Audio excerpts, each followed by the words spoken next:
Good morning all of you. आज हम पढ़ने वाले हैं हेड की जो सेकेंड लेयर होती है उसके बारे में। उसके क्या क्या टाइप हैं, क्या क्या फंक्शन है और क्या क्या उसके अंदर टिश्यू है, कौन कौन सी लेयर पाई जाती है, किस किस लेयर से बनी होती है, उसके बारे में अपन डिस्कस करने वाले हैं। अभी राखी का फेस्टिवल गया है, आप लोगों ने आशा करता हूँ कि बहुत अच्छा बनाया होगा। अब अपन ये क्लास स्टार्ट करते हैं। आज अपन पढ़ने वाले हैं मायोकार्डियम के बारे में जो मिडिल लेयर होती है।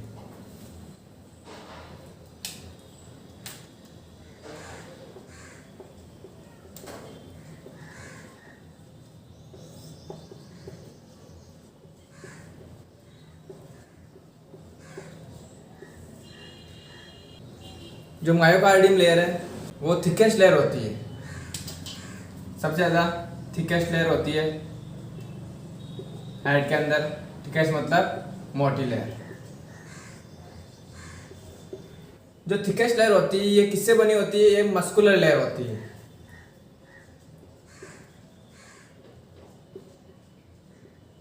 ये है थिकेस्ट लेयर होती है और ये मस्कुलर अपने तीनों जो लेयर होती है हेड के अंदर उसमें सबसे ज़्यादा थिकेस्ट लेयर मायोकार्डियम होती है। सेकंड इसके अंदर इंफॉर्मेशन है कि ये मस्कुलर लेयर होती है। मस्कुलर ऐसी लेयर जो मसल से बनी होती है, इसके अंदर बहुत ज़्यादा मसल्स होती है और थिक होती है।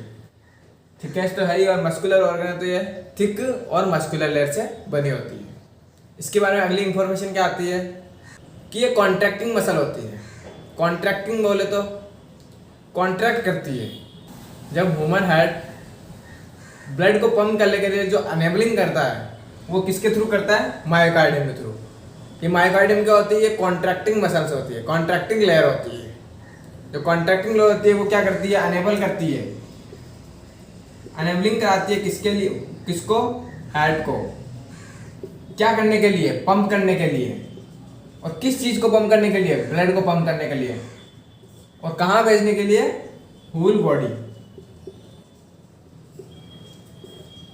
जो ये मायोकार्डियम लेयर होती है ये अनेबलिंग करती है, स्टार्ट करवाती है, मतलब ये कार्य चालू करवाती है हेड को। और कौन सा काम करने के लिए? पंप करने के लिए। किसको पंप करने के लिए? ब्लड को। और ब्लड को पंप करके कहाँ भेजने के लिए? होल बॉडी, पूरी बॉडी के अंदर। तो इसको अपन बोलते हैं कॉन्ट्रैक्टिंग मसल। कॉन्ट्रैक्टिंग लेयर होती है। और अगली इंफॉर्मेशन क्या है इसके बारे में? ये जो लेयर है ये इनवॉलेंट्री फंक्शन करती है। इनवॉलेंट्री बोले तो ऐसे फंक्शन जो ह्यूमन बॉडी अपने कंट्रोल में नहीं कर सकता। ऑटोनॉमिक जिसको बोलते हैं अपन, ऑटोनॉमिक। ऑटोनॉमिक ऐसी फंक्शन जो ह्यूमन बॉडी अपने खुद के कंट्रोल में नहीं होती उसको बोलते हैं ऑटोनॉमिक फंक्शन। जो ये मायोकार्डियम मसल्स है ये एक तरह की ऑटोनॉमिक फंक्शन करने वाली लेयर होती है। और ये इसको जो कंट्रोल करता है वो कौन करता है? पीएनएस। जो पीएनएस सिस्टम होता है, पेरिफेरल नर्वस सिस्टम, जो कि मायोकार्डियम को कंट्रोल करता है। जो पेरिफेरल नर्वस सिस्टम होता है वो ऑटोनॉमिक जो फंक्शन होता है वो करवाता है। और जो मायोकार्डियम जो लेयर होती है वो एक ऑटोनॉमिक या इनवॉलेंट्री लेयर होती है। ऑटोनॉमिक कौन बोलते हैं? इनवॉलेंट्री। इनवॉलेंट्री ऐसी लेयर या ऐसी मसल्स या कुछ भी मान लो ऐसा, क्योंकि अपनी बॉडी में बहुत सारे मसल्स, लेयर, टिश्यू बहुत सारे होते हैं। इसके अंदर अपन लेयर पढ़ रहे हैं तो ऐसी लेयर जो अपने कंट्रोल में नहीं हो, अपनी खुद के कंट्रोल में नहीं हो, उसको बोलते हैं इनवॉलेंट्री या ऑटोनॉमिक। और इसको कौन कंट्रोल करता है? Peripheral nervous system. जो पेरिफेरल नर्वस सिस्टम होता है वो इसको कंट्रोल करता है।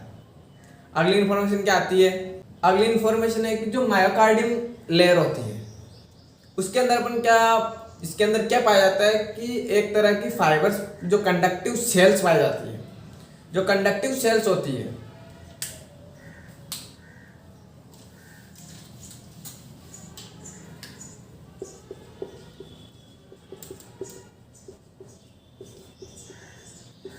जो कंडक्टिव सेल्स होती है वो क्या करती है? कंडक्टिव फाइबर का निर्माण करती है या कंडक्टिव फाइबर बनाती है। कंडक्टिव फाइबर्स कंडक्टिव फाइबर्स बनाती है। और ये कंडक्टिव फाइबर्स कौन कौन से होते हैं ये अपन पढ़ते हैं। कंडक्टिव फाइबर्स के अंदर आते हैं SA node, sinoatrial node, AV node, Purkinje fiber, कुंज फाइबर, इंटरनोडल पाथवे,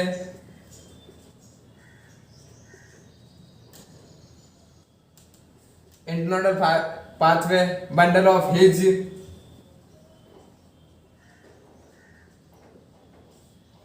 ये जो कंडक्टिव फाइबर है ये अपन इनको बोल सकते हैं एक तरीके से, जो आपने नाम लिखे हैं SA node, AV node, Purkinje fiber, internodal pathway और बंडल ऑफ हिज, ये एक तरह के फाइबर्स ही होते हैं जो कि कंडक्टिव जो फाइबर होते हैं उनसे ये मिलकर बने होते हैं, जो अपनी बॉडी के अंदर हेड के अंदर, अपनी बॉडी में हेड के अंदर क्या काम करते हैं, कंडक्टिव सिस्टम का हार्ट करते हैं। जो कंडक्टिव सिस्टम होता है उसका काम ये कंडक्टिव फाइबर्स के द्वारा होता है, और ये कंडक्टिव फाइबर्स आपको मिले ऐसे node, AV node, Purkinje fibre और इंटरनोडल पाथवे और बंडल ऑफ हिज। ये जो चीजें होती है ये कंडक्टिव फाइबर के अंदर आती है, कंडक्टिव फाइबर को कंडक्टिव सेल बनाती है, और जो ये कंडक्टिव जो फाइबर होते हैं ये कंडक्टिव सिस्टम को कंट्रोल करते हैं हेड के अंदर।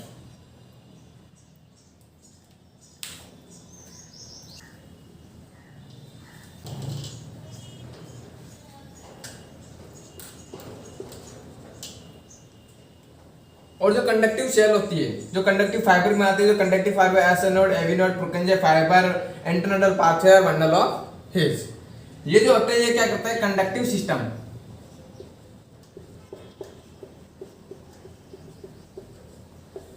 सिस्टम को कंट्रोल करते हैं। अब ये कंडक्टिव सिस्टम क्या होता है, ऐसा सिस्टम जो अपने हार्ट रेट होती है उसको बनाए रखता है या उसको सही कंट्रोल करता है। हार्ट रेट को बढ़ाना या कम करना इन कंडक्टिव फाइबर्स के हाथ में होता है। जो अपनी बॉडी के अंदर हार्ट रेट होती है,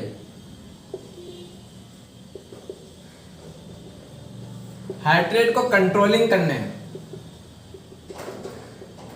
हार्ट रेट को कंट्रोल करने के लिए कंडक्टिव सिस्टम का काम आता है। कंडक्टिव सिस्टम करवाता है और हार्ट रेट की जो कंट्रोलिंग होती है वो कंडक्टिव सिस्टम करवाता है। Conductive system SA node, AV node, Purkinje fiber, internodal pathway और बंडल ऑफ हिज। इसके बाद में जो अपन पढ़ रहे थे कि हार्ट रेट को कंट्रोलिंग कंडक्टिव सिस्टम करवाता है, और कंडक्टिव सिस्टम किस चीज के अंदर, कंडक्टिव सेल बनाते हैं, कंडक्टिव फाइबर बनाते हैं। कंडक्टिव फाइबर किसके अंदर आता है, मायोकार्डियम। तो सीधा सा अर्थ अपन समझ लेते हैं कि जो हार्ट रेट होती है उसको कंट्रोल करने का काम डायरेक्ट अपन मायोकार्डियम में बोल सकते हैं। या फिर अगर अंदर डीपली अगर कोई क्वेश्चन आए तो उसके अंदर अपन बोल सकते हैं हार्ट रेट होती है जो कंट्रोलिंग करता है, कंडक्टिव सिस्टम करता है। और कंडक्टिव सिस्टम ये होते हैं, इसके अंदर कंडक्टिव सिस्टम ये आते हैं। कंडक्टिव सिस्टम किससे बना, कंडक्टिव फाइबर। और कंडक्टिव फाइबर होता है वो कंडक्टिव सेल से बना होता है। इसके आगे अगली इंफॉर्मेशन क्या है इसके बारे में, मिडिल लेयर के बारे में।